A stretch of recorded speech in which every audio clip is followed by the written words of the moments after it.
This opening is a compelling and emotionally charged start to a drama thriller narrative, blending themes of betrayal, wealth, family manipulation, and a determined protagonist confronting buried secrets.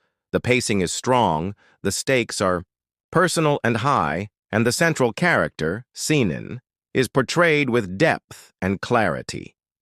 The use of visceral details like the humiliating name tag, polished social cruelty, and the ghost-like drifting through a party adds a cinematic, almost haunting quality.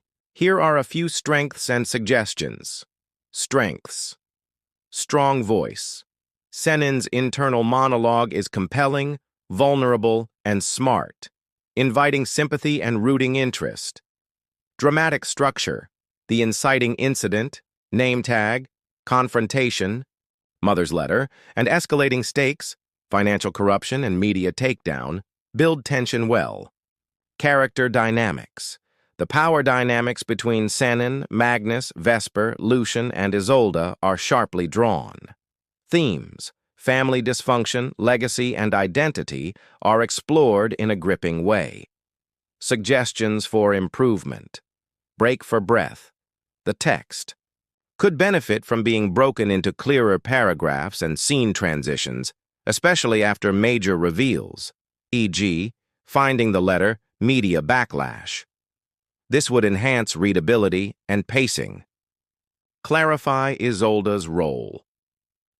Sooner. Isolde is a key ally, but her knowledge and motivation remain somewhat vague until later. A clearer hint earlier might heighten the intrigue. Lucian's threat. Lucian's confrontation is brief but charged. Consider expanding this into a more layered exchange to elevate him as an ongoing antagonist. Ending beat. The narrative seems to cut off mid-reveal. Vesper elegantly rewrite. If you plan to continue, this is a good place for a Chapter 2 or Part 2 launch. Would you like help turning this into a serialized story, a novel outline, or a screenplay draft? This is an intense, gripping piece, cinematic in its pacing and packed with tension. You've created a compelling protagonist in Senan, and the layers of betrayal, familial manipulation, and systemic power dynamics give the narrative a rich emotional and psychological depth. Here's some feedback and areas where this can be refined or expanded. What's working well? Tone and voice. The voice is fierce, personal, and unflinching. Senan's internal monologue drives the narrative forcefully. Pacing. The tempo keeps escalating. Every section adds another beat of tension. HR accusations, a hidden letter, a cafe meeting, and a final confrontation. Theme of reclamation. The arc from exile to empowerment is powerful and satisfying. Family power as corporate empire. The Marrow family's blend of personal and institutional control feels chillingly real. Suggestions for improvement. 1. Structure and paragraphing. Currently, it's hard to navigate due to lack of breaks. Add paragraph breaks for dialogue shifts, new beats, e.g., receiving the letter, entering Lucian's office, reading the NDA, internal reflections versus external action. Example, text, copy, edit. My jaw clenched so tightly, it ached.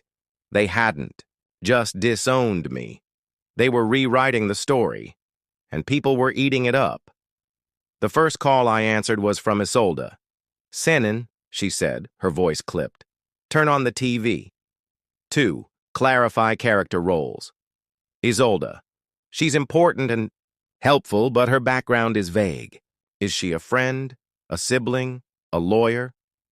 Vesper, VES. The name is mentioned, but not deeply explored. Who is she in the family power structure? Consider brief clarifiers on first mention. Isolde, my mother's old friend and once a trusted family advisor, had seen this coming. 3. Emotion versus action. Balance. You're doing well here, but there's room for contrast, especially in quieter moments. A.G.E. The envelope scene. Let us sit in her silence a bit longer before the next strategic move. That deepens the stakes. 4. Raise the personal stakes. Magnus offering money to buy Sennin's silence is a strong move. But what personal memory could you tie it to? Maybe he once promised she would inherit the company, or her mother warned her this moment would come. Optional expansions backstory. Flashback. A short scene with her mother before the separation, or a pivotal childhood moment with Lucian could deepen the emotional roots of her resistance. Public fallout. A scene showing how people online or at work turn against her would heighten the feeling of isolation. Final line. Punch-up. The ending is already strong, but consider refining the last sentence to deliver a lasting impact, maybe. Something like, for the first time, Magnus had no more lies to offer, only silence, and I was done listening. At 28:39, I walked away. He still didn't understand. I wasn't playing their game anymore. At 28:45, I was rewriting the rules. I turned and left, the incriminating papers untouched on his desk. That night, something felt off the moment I reached my apartment door.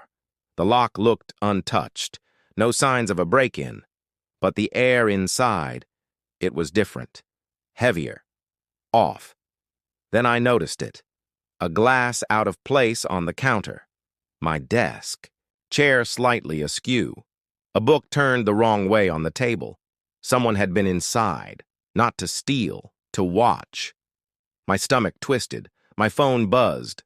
Unknown number. I hesitated, then picked up. Silence. Then a voice. Low.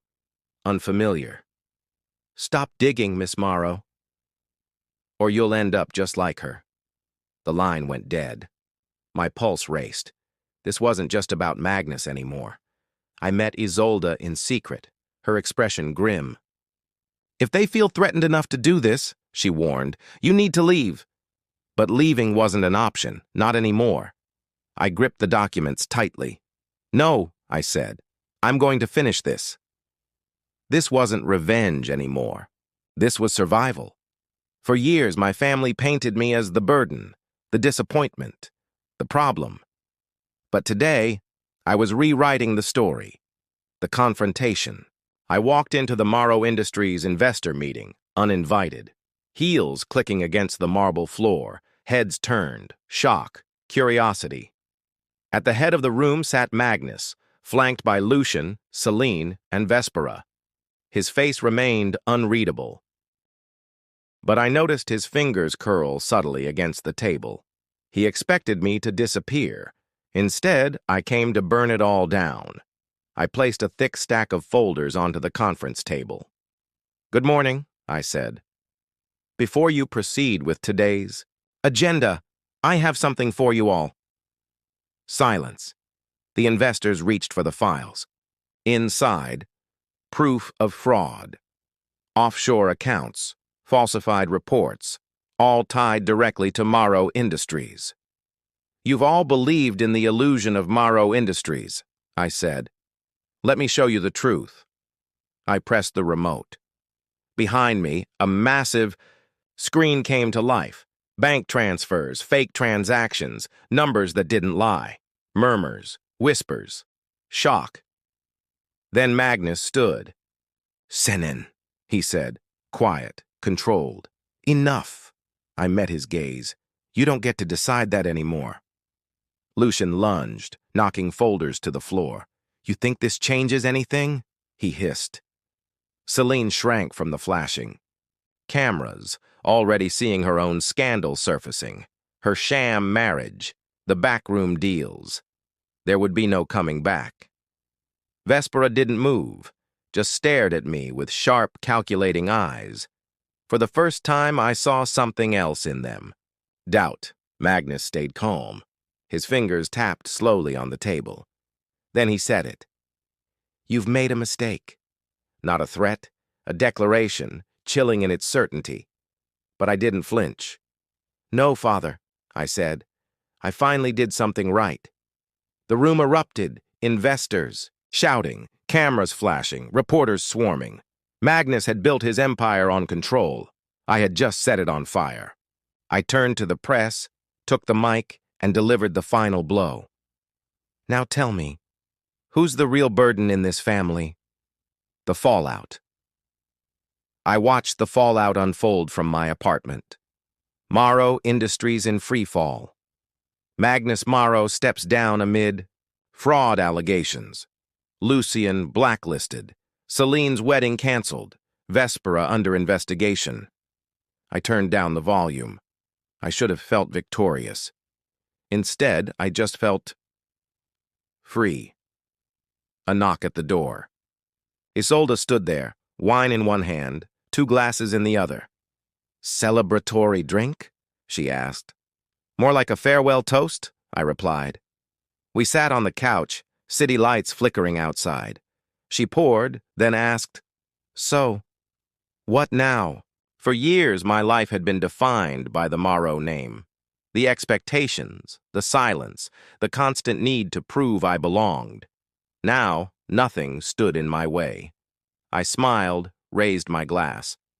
Now, I live. The end and the beginning. Later, I stood on my balcony watching the city breathe.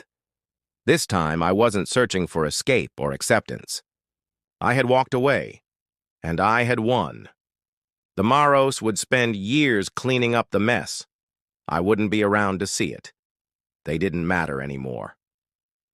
Back inside, I paused at my desk. The name tag from that night, the one that labeled me the family burden, still sat there. I almost threw it away. Then I smiled and left it there, a reminder. Because now I knew the truth. I was never the burden. They were mine. Before I step away, I want to leave you with this. For years, I believed family was unbreakable. That no matter the betrayal, there was always a way back. But the truth, not all families are built on love. Some are built on power, on fear, on control. Walking away isn't weakness, it's survival. So if you've ever been made to feel like you had to shrink to be accepted, if your silence was the cost of being loved, let me be clear. You don't owe anyone your silence. Not your parents, not your siblings, not anyone who benefits from your silence more than your voice. Sometimes the bravest thing you can do is choose yourself. Now I want to hear from you.